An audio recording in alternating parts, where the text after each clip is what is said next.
Hello everyone, welcome to the Lightning Ball channel. If you haven't yet subscribed to my videos, please do so and activate the notification bell. Your support fuels my continued efforts.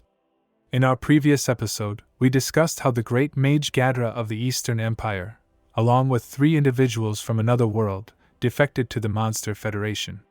Under Rimuru's guidance, Gadra attended the Imperial court meeting, planning to lure the Empire's troops into the underground labyrinth for battle. However, just as Gadra was preparing to meet Emperor Rudra, he faced a clandestine attack, teetering on the brink of death. In this episode, we will delve into Rimuru's response and the Emperor Rudra's tyranny. Let's get started. In the Strategic Command Center of the Monster Federation, Rimuru was conducting the final experiments on a surveillance magic to accurately predict the Empire's attack routes. On numerous large screens, live feeds from various areas of the Great Jura Forest gradually appeared. This was the effect of Rimuru's self-invented magic, the Eye of God. Simply put, the Eye of God is akin to a magical satellite. It employed a colossal convex lens at the stratosphere's boundary, magnifying images of the target locations, which were then processed and displayed on the screens. This system allowed Rimuru's team to monitor the entire Great Jura Forest in real time from the command center. An added advantage was that as long as Rimuru was in the command center, he could strike any location on the screens using the Fury of God, aka Megiddo. If the opponents were weak, Rimuru might annihilate them without even leaving the command center. Upon witnessing this, Diablo was extraordinarily excited and began his routine of long-winded praise and boasting. He extolled Rimuru, proclaiming that the invention was indeed an extremely convenient magic, conceived with remarkable flexibility, requiring minimal energy consumption, yet producing tremendous effects. He acknowledged that although the computational part was complex, it was as succinct as a beautiful piece of art. Hearing this, Rimuru quickly interrupted Diablo. Being constantly lauded and hearing incessant praises as expected of Rimuru-sama, from Diablo, Rimuru found himself somewhat weary of responding. Upon hearing this, Diablo again praised Rimuru, expressing his awe at how simply Rimuru could inflict psychological damage on him. Although Diablo appeared devastated, there was no sign of self-reflection. However, just as Rimuru was about to sternly rebuke Diablo, an urgent report from Ramirez interrupted their leisurely conversation. Ramirez reported a direct transfer targeting the labyrinth, and it was Gadra, who had been unreachable since being dispatched to the Empire. Upon hearing this, Rimuru immediately headed to Gadra's location with Diablo. Rimuru urgently inquired about what had happened to Gadra, who had just died and resurrected in the labyrinth. Gadra recounted everything that had transpired within the Empire. As mentioned in the last episode, following Rimuru's instructions, Gadra advocated against war at the Imperial court meeting. However, the decision to wage war was made nonetheless.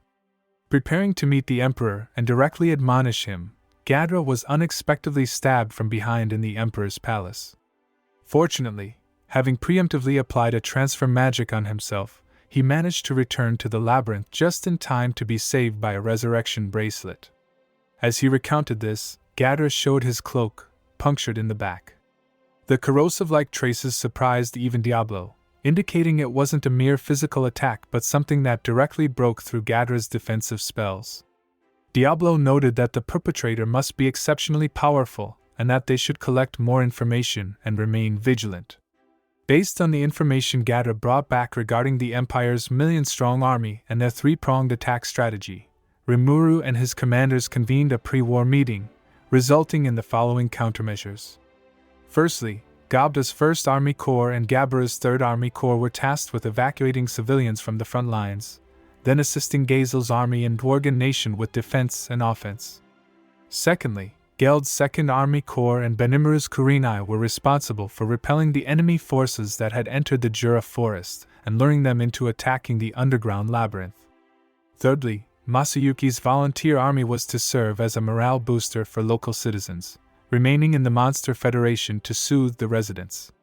Lastly, the 3 primordial demons, Testarossa, Ultima, and Carrera, were correspondingly paired with the dispatched legions led by Gadra, Gabaru, and Geld. Together, they formed a formidable joint force in the battle, serving as guardians for their respective armies. Thus, after a period of tranquility, the peaceful days came to an end, with the Empire's army finally mobilizing. Meanwhile, in a mysterious location within the Eastern Empire, Emperor Rudra, dressed in luxurious attire, awoke.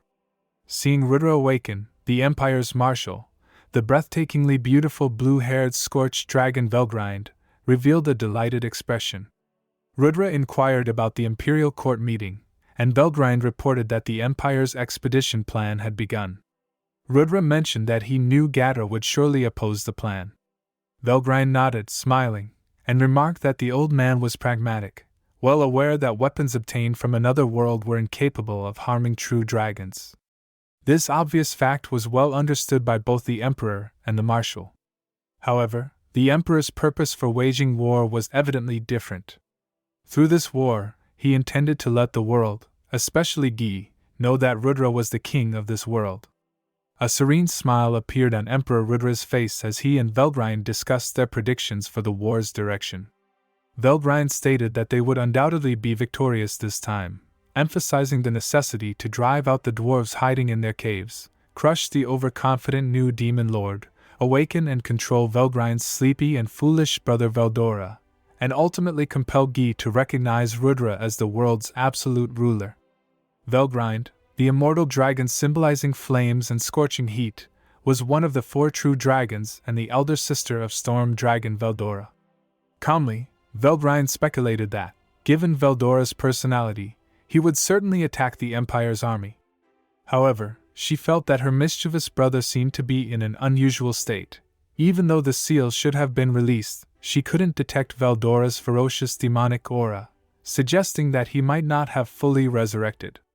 Hearing this, Rudra joked that it would be unfortunate if Veldora were defeated by those mediocre armies. As they spoke, they both laughed.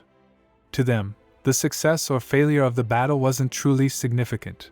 Winning the game was their primary task. This was the agreement between Rudra and Guy, a game wagering dominion over the world. The rules of the game were simple. The world served as the chessboard, with monsters and humans as the pawns. Guy represented the monsters and magians, while Rudra represented a portion of humanity. Victory was achieved by successfully overpowering the opponent's position using the pieces at hand. The sole rule was that the chess players themselves, Guy and Rudra, were not allowed to intervene directly. However, this also meant that as long as Guy and Rudra didn't engage in direct conflict, capturing each other's pieces wasn't considered a breach of the rules. Consequently, after thousands of years of gameplay, both sides had fallen into a state of chaos. Clutching their strongest pieces, their partners, Scorched Dragon Velgrind and Frost Dragon Velzard, they restrained each other, creating a delicate balance.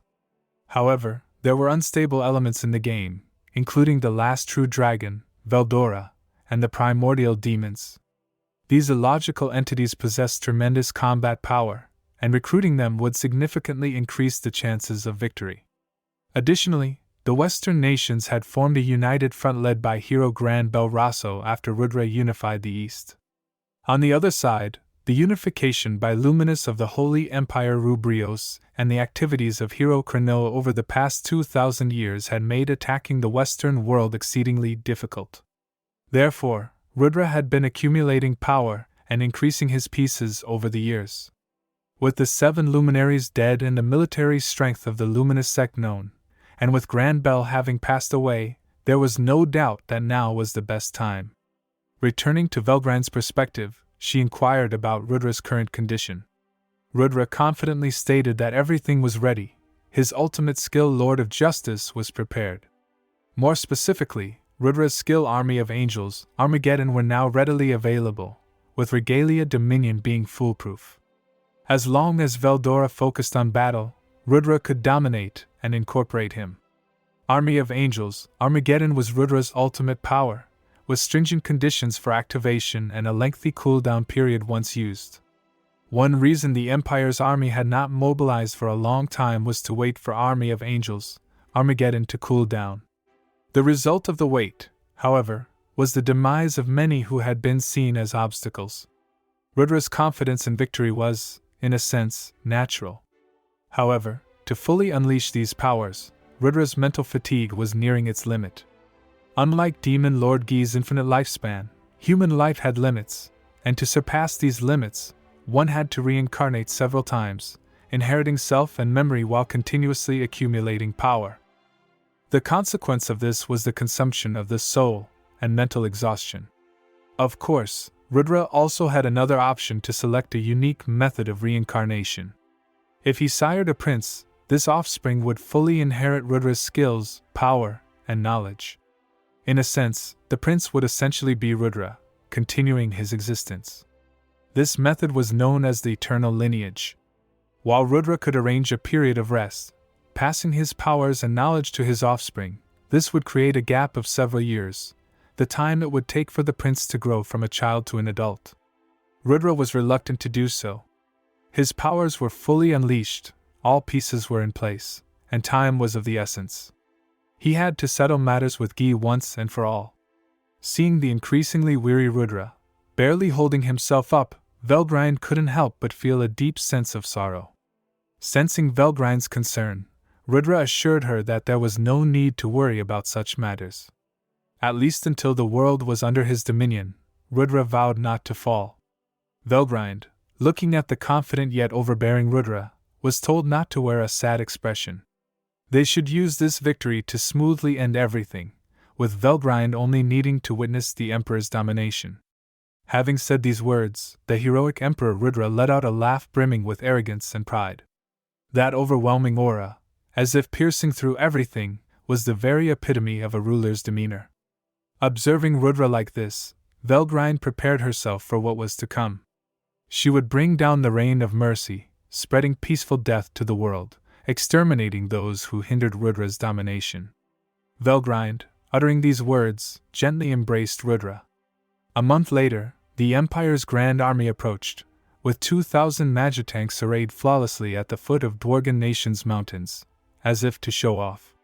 Meanwhile, over 700,000 infantry troops began marching towards Jura Great Forest, assembling 30 kilometers away from the Monster Federation, setting up a specialized command post. Naturally, all these movements were clearly observed under the effects of Rimuru's Eyes of God. After contacting King Gazel, Rimuru decided to send Testarossa, Gadra, Ranga, and 100 goblin raiders to issue a final warning to the Imperial forces attacking Dwargan Nation. The scene shifted to the Empire, where Magitank Corps' commander, Lieutenant General Gaster, gazed at his 2,000 Magitanks, fantasizing about the future. He envisioned crushing the undefeated Dwargan Nation, becoming a hero for ages, replacing Kalgurio as the new commander of the armored division. However, while indulged in his fantasies, his unique skill, musician, picked up an unusual sound from the forest. He immediately ordered his troops to be on guard, focusing on the entrance of the forest. A wolf-shaped monster emerged leisurely from the dense forest, stopping about 10 meters from Gaster. Then a woman gracefully jumped off its back. Gaster instantly noticed something odd about the woman's voice. Through his skilled musician, he could hear her heartbeat, but it played a bizarre melody, utterly unlike that of a human. Her presence was even more oppressive than the giant wolf in front of him. Gaster couldn't help but complain, unable to understand why the Intelligence Bureau's report had no mention of this person. After a moment, to mask his feeling of being overpowered, Gaster authoritatively questioned whether she was a messenger of Demon Lord Rimuru and her purpose. He pretended to be calm, noting that Rimuru's messenger arrived faster than expected, at least showing the competence of the Demon Lord's subordinates. Listening to these words, the beautiful woman introduced herself as Testarossa, the confidant of the ruler of Jura Great Forest, Great Demon Lord Rimuru-sama. She had come to convey her master's golden words. If Gaster's troops retreated now, the great Rimuru-sama would forgive their past actions, but if they continued their invasion, there would be no mercy. As she spoke, Testarossa's red eyes gleamed, and she smiled darkly, then slightly raised her hand. In the next instant, a wall of fire appeared a meter in front of the Imperial troops' front line, vanishing as quickly as it appeared, but leaving a scorched trace on the ground. A straight line. Testarossa elegantly stated that anyone crossing this line without understanding would forfeit their life. Then, without paying any further attention to the other side, she gracefully bowed and left the spot, seemingly losing interest. Rhonda, as usual, wagged its tail, while only Gadra continued to watch Gaster and his men. For Gaster, such matters had become irrelevant. He felt underestimated in the face of such large-scale military might, believing that there was a limit to how much one could bluff. Emotionally charged, Gaster was incensed by the envoy's blatant disregard for him, losing his cool momentarily due to such arrogant behavior. This led Gaster to a critical misjudgment. He ordered the Magitanks to decapitate the monsters, and the 20 tanks at the forefront simultaneously opened fire. Gaster, in his excitement, proclaimed his intention to show those monsters hiding in the forest the true might of the Empire. His snipers, who were prepared in advance, also responded. They set up their rifles and launched an attack on Testarossa. As the bullets crossed the boundary and were about to hit, Testarossa turned around, her expression wicked yet stunningly beautiful. Gaster's eyes widened in shock as the bullet, which should have pierced her chest, was stopped by her index finger. The hidden magic within the bullet wasn't even released. It was plucked and discarded as if it were a mere toy. Testarossa gave a devilish smile. The answer was clear, and so the war began. Without looking back, she left the area with Rhonda. Gaster suppressed his inner fear, shouting to his soldiers not to be fooled by the enemy's illusion. As the pride of the Empire, they must secure victory for the Emperor. Following the command, the Magitank Corps immediately sprang into action, disregarding Testarossa's warning and crossing the boundary line. In that instant, the Eastern Empire and the Monster Federation officially entered a state of war. Alright, that's all for this video. In the next episode, we will begin the review of the 13th volume of Tensura, which also features the most humorous moment in the series, the sequence where Gadra was mistakenly identified by the Empire as the storm dragon Veldora. If you enjoyed this video, please like, comment, and subscribe. Your support fuels my continued efforts. See you in the next one.